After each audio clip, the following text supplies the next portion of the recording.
Hello everybody and welcome back to another review on my channel. It's very nice to have everybody back, and I just want to thank everybody that subscribed during the last review because that last review actually brought 5 new people to the channel, which whoop-de-doo, 5 people, whatever most people might think, but to me it's a big deal. There have been a lot of requests for me to do a review of Miss Marvel, after how much they liked the Thor review. And I really appreciate that support as well from you guys.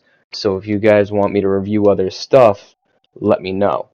I'll watch it if I feel like it, or if I really think it might be worth watching. And it might take me a little while to make the review come out, but I'll get to it. With this one, we're going to be doing it in about a 6-part segment, since, I'm not going to be able to get all of that into my head for 6 episodes straight and then still do a review on it. It's not going to happen. But I can do it in about 46-minute segments, like the episodes are. Speaking of minute segments, I've been given about half an hour to go over this one episode. A little bit more time than the Thor review. Uh, I also, before I get started on the actual review, going back to the whole extra suggestions, I might even go out of my way and review one of the Spider-Man cartoons I really, really like, or maybe since The Boys just finished its 3rd season, maybe I'll do a segment on The Boys, because that show I really like as well. Alright, let's get started. So, I actually had to rewatch the first episode about 2 times just to make sure that I got everything in before I did this review, because I watched it once already before I was asked. And I wasn't really planning on watching Ms. Marvel before I was asked. It just didn't intrigue me that much. It's a good show. I think based for my general opinion, real quick, based on one episode, it's a good show. I don't think I prefer it, but it's better than nothing. I think they did a good job with like special effects and whatnot were way better. At least they didn't look like that purple goop from Hawkeye. Um, let's see. I still have a script just like from before, so excuse me if it's a little awkward trying to listen to this. I also hope everybody enjoys the background content. I put on the Hunter Call of the Wild, I think, for this one, recorded about an hour-long segment that my editor K2 actually had to cut down to like 30 minutes. So, yeah, hope you guys enjoyed that. I do want to say the good things I like about Ms. Marvel right off the bat. I like the intro. I do like that a lot. I like the cartoon animatics, her drawings, and the way that it's like in her imagination. I really like when they were doing all that. Um, I will say one of the things that I know I just said I was going to start talking about good stuff, but I've got a list here, and I'm going to be bouncing around a little bit because I'm not good at writing scripts yet. But good things, bad things. Bad thing, I don't. I feel like Kamala Khan as a character, it feels like she has serious fangirl goggles on whenever she talks about Captain Marvel. Because maybe I'm wrong. I should be here pulling up a clip right now just to make sure that I'm not wrong. But I really don't remember Captain Marvel, quote, knocking Thanos out with one punch, or whatever she said. I guess it's not a very good quote if I can go after and say whatever she said. But she claims that Captain Marvel just swooped in and knocked out Thanos, ended the whole thing, and I could swear that was not how it happened. Um, don't get me wrong. I remember her showing up, blowing up all the Chitauri ships and whatnot. That I remember, but I don't know. It just feels like, I know she's a big fan of Miss Marvel, so of course she's gonna have like, fangirl goggles on, but it feels like those goggles are a little thick, really distorting her vision there, thinking that she knocked Thanos out. But I don't know, maybe that's the story that was told to her by somebody else. that's kind of the nice thing about theorizing, I guess, isn't it? Um, I really like her family. Her family seems, oh, I was gonna say her family seems fun, but the mother's kind of a, to use better words, a not very nice lady from my perspective. Super strict, just doesn't know how to let Kamala live. I don't know if she's afraid of Kamala doing something that maybe um she I know the mother's name, but it's not sticking with me at the moment. I think I am actually going to open up this laptop right here and start pulling up some extra information that I need. I mean, I get to ramble to you guys for another 25 minutes. I might as well at least have my information straight. This is all stuff I should have written in my script too, but I'll get better. Kamala's mom, not a very nice lady. She just really grinds my gears, everything about her character. The dad, he seems like just a generally well-wishing on everybody guy. I love how they kind of made fools of themselves after um, Kamala kind of gets herself into some trouble, which I did want to bring this up later, but I guess since I'm already starting to get into the topic, I'll go on and bring it up now. Kamala, because she's like 16 or something, she's getting her permit, I think, or her driver's license early, something like that. She's trying to get on the road. And this little dumbass backs her car into the instructor's car, right? And she looks at him and goes, what did she say? Oh, yeah, oh, I don't think anybody saw that. And he looks at her and he goes, that was my car. And she just, like, winces and grinds her teeth, like, oh man, I'm such an idiot, which, I mean, who else wouldn't react the same exact way?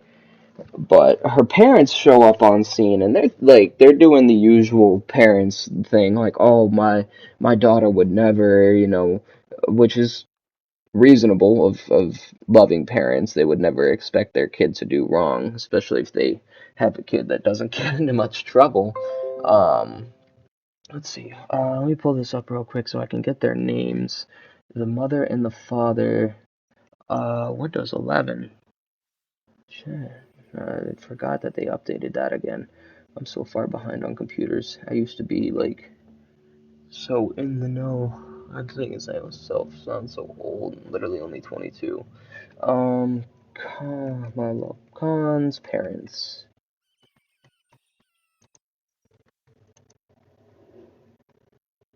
Here we go. Um, Muniba and Yusuf. Ah, right. So yeah, Muniba, she's a very intense lady. Like I said, I think 3 times now. Not very nice. Just very on the edge. Thinks that if she doesn't keep her eye on Kamala for every second, that Kamala is going to turn around and become some sort of fiend. I don't really know what her problem is, but the dad's just a well-wishing guy. Yusuf, he's that kind of guy that you'd probably sit down and have a coffee with if you were uh, like within his age range of hanging out with him, or somebody like me who can get along with older people really well. Um, he, for a lack of better words, just kind of a soft guy from what I see.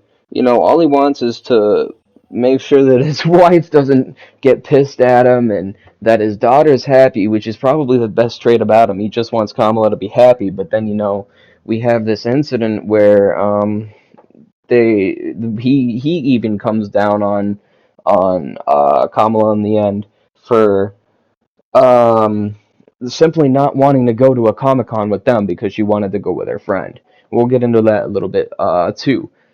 I think that means I finally get to turn my first page of the script out of like 4, because I needed to make sure I could talk to you guys for long enough, since I originally almost wound up with 40 minutes of talk time until I realized that it's kind of a stretch for only my second review. Um, so still talking about the family, her brother now. I wanted to bring up the brother. He doesn't seem to make much of a big um he pops up like maybe 4 times in episode one, and every time he does, he kind of has a semi-important role in one way or another.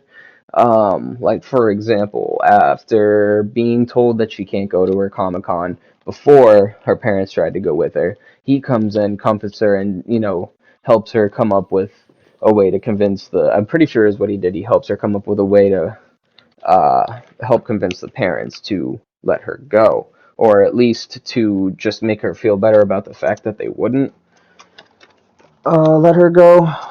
Um, the first episode just does a good job of filling you in on Kamala's home life and her person as a whole, because of showing you what kind of people are raising her. Um, talk about Kamala herself as a person, like I'm trying not to make these reviews entirely just character reviews. I want to talk about the show itself, but so much about the show is these characters now. I think as opposed to some of the um shows like Agents of Shield, for example, it wasn't just about the characters themselves, it was about the impact that they had on the world around them. And I don't get that same vibe from Miss Marvel. Um Kamala is not somebody you'd want behind the wheel of your car, or even not because she just backed into the instructor's car, but like, dude, she can't even sneak out of her own house properly. Um, she herself, she's a bit oblivious, fairly innocent, obedient girl, you know, uh, basic kind of person, has a high school bully. Her best friend might even be her crush. I don't really know what's going on there with that Bruno kid. Um, talk less about the Khan family now and start talking about maybe a little bit about this Bruno Corelli kid. Let me pull up something about him from Google because I don't know anything about these characters. All I know is that I like the fact that his last name is clearly, at least I'm pretty sure it must be Italian. I mean, come on, Corelli's one of the most Italian sounding last names I've heard in a while. Oh, Corelli Corp, Marvel Comics. Yeah, that'll probably have something to do with him. Um, Bruno Corelli, Marvel. Earth 616, perhaps. Um, So according to this, at least the comic source, without spoiling anything for myself before I watch episode 2, he's just kind of there to be her sidekick, and from these images from the comics, it looks to me like they're definitely love interests, at least in the old writing. They grew up together in apparently a child romance of some sort, which is weird to say out loud. But I mean, this is a picture of them hugging some sort of affectionately as children. Um, this is from a cover of Marvel, Miss Marvel 18. I don't think I've got a date for this, but that might help put some things in perspective. But even the older version of them, there's a picture of them near about to lock lips right here too. So I think it's pretty obvious what's going to happen there, especially because they make it so obvious in the show as well. And I actually kind of hope that they don't pull some bullshit and try and put her with somebody else, because the way that the actor chemistry that they've got going on there is actually really nice. I like it a lot, and it seems very realistic. That's one of the things, I think I mentioned it before in the Thor review, I like about Marvel movies a lot is the realistic drama aspect of that. I actually saw it made fun of once by a DC fan who's, or maybe it was just like a neutral fan of both sides, but was like, people like DC for watching humans kill gods and defeat gods or whatever, but people like Marvel for watching everyday superheroes have the struggles of a everyday person, as opposed to just kicking ass constantly, you know always beating somebody down, flying through buildings. Something's just always getting broken. I mean, not that DC doesn't have its fair share of drama, um especially within the DC, the Batman universe, especially. I feel like, um, because I mean he's the edgiest one out of all of them that I know about. I'm not a big DC buff as much as I am with Marvel, so I can't just sit here and start spitting DC facts or anything. Um, moving on from that, um, I have to finally get to the AvengerCon event, which I this is the core of my actual issues with the show. I know I said way back I wanted to talk about good stuff, and then I started talking about a bad thing. Just dropped that whole topic and moved off. So my bad. If anything, I should probably cut this recording right here and start over, but I'm not going to because I think it's better to just shoot for the first shot. It's a little more natural that way. Um, so this whole AvengerCon event, Kamala sneaks out like half-assed successfully because while she did manage to get out, she was not able to get back in without getting caught because she blew her whole plan. She literally had a whole plan of when she was gonna leave the house, when like what her excuses were gonna be, how she was gonna get out, and literally everything all just went wrong from start to finish. Like she goes jumping out of her window onto a branch, the branch snaps and she falls on her ass. She wasn't a Marvel superhero, she would have been sitting there for a good 5 minutes holding her tailbone, crying out in pain because she fell from probably a good 20 feet, man. Jumped out a second floor window onto a tree branch and then landed on her freaking tailbone. Ouch! Like, there's nothing else to say about that, but ouch. She brought this piece of jewelry that she discovers earlier in the episode up in the attic, I think after having the fight with her parents about not going to AvengerCon. And she discovers that it gives her some sort of ability. Like she didn't quite figure it out at first when it was in the attic with her because she's like I said, she's fairly oblivious. The whole room around her started to shimmer with the energy as it like messed with the electricity around her, and she was just like, "Huh, that's totally normal," and thinks nothing of it. I know it's just a TV show, but sometimes I wish the characters were a little more aware. That would be nice. Um, let's see. Yeah, she brought the piece of jewelry that she discovered might be magical with her, and then this, as an event, allows her to discover her powers when she puts on the little bracelet thing after Bruno's gauntlets that he made for her, which I haven't brought these up yet. Sorry for that. He made her at one point in the episode. He made her these little glowy glove things to help simulate fake Captain Marvel powers for her costume that she was going to wear to the AvengerCon event. Something else I failed to bring up till just now. My bad. She was going to go as Captain Marvel because, as we already know, she's a big Captain Marvel fan. So Bruno makes her these little gloves because he's a tech genius, hence the Corelli Corp that I kind of just only brought up by breath earlier. Um, he is an inventor of small magnitude in the show, which will probably grow by the end of the show, and I would like to see that and see how that develops. Um, let's see. We're actually already running out of time because I wrote way too much more script than I need to, so let me get ahead of myself. She uses her powers at the event and nearly hurts a bunch of people. She knocks the head off of a Ant-Man statue, which the Ant-Man statue itself was a big problem because when the head gets knocked off, the head just it rolls in a bunch of ways that you would have expected to see in like a frickin' 80s movie when they didn't have good cinematography yet, like when they still didn't realize that camera angles mattered in making something look like it was actually coming from the accurate direction.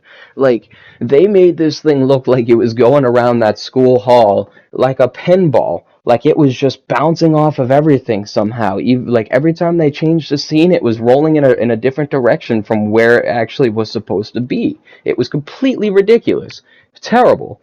It was the actual visual effect version of seeing how crappy that special effect goop that they made for Hawkeye's one of Hawkeye's episodes looked. It was just bad all around. And she gets snuck out of the event by her little boyfriend Bruno, and like it's kind of just blown off by the end of the episode. Like she's laying there in bed talking about her cosmic powers, which is also not an accuracy that should have been changed, but it is what it is. Disney do what they do with Marvel and their shows. Um, I actually have it noted here to start the wrap up, and this is actually a really good time to start the wrap up because I've got 20 minutes into my 30-minute segment just off of 2 pages. Oh, I actually scripted this perfectly. I'm already on my last page. So let's get this done. Um, I've got a kind of lack of notable moments from the show. That's another reason why I actually didn't really go on about the episode itself and have just been going on about the characters. Besides my whole little rant just now about how crappy their Ant-Man rolling head special effect was. Um, it's sorry, I lost track on my script. Hold on. Um, Take a moment to check the recording time. Already did that. Started the wrap up already. Oh, right. We're talking about the lack of notable moments. This is a big struggle for me when I was making this review script because unlike with watching Thor, there was just constant moments that you could pick from that would be perfect for doing a review. And I actually didn't even use most of them. Like I forgot about the there was screaming goats like used as a joke. The old 2013 Screaming Goat joke. And it actually worked. I'm not gonna lie, like it had me kind of shaking my head at first, but I still laughed, especially because those guys kick ass for being a bunch of giant screaming goats. I mean, it's just a couple, not a bunch, but damn, they kick some ass. Um, so like I with Miss Marvel, for example, like there's nothing at least in episode one that stands out nearly as much as Screaming Goats, even though they got left out of the last review. Or well, I mean she's 16 years old, so nobody's getting clothes ripped off in a show like that. At least I hope not. But like there was no nudity jokes like with the Thor movie or anything like that. Um, it was it's just funny how much I struggled with doing a TV episode review in comparison to a movie review. But I will still say I actually had a lot of fun going over this and getting the video together, making this for people to just hear my opinion. Let's see. I Oh, yeah, I almost forgot about the post-credit scene. I don't know if anybody actually took the time to watch the post-credit scene of Miss Marvel episode 1, but apparently there's some sort of organization that's gone after her because of the whole AvengerCon incident with her using her powers. Somebody took a video, it got out online, and now there's some organization after her.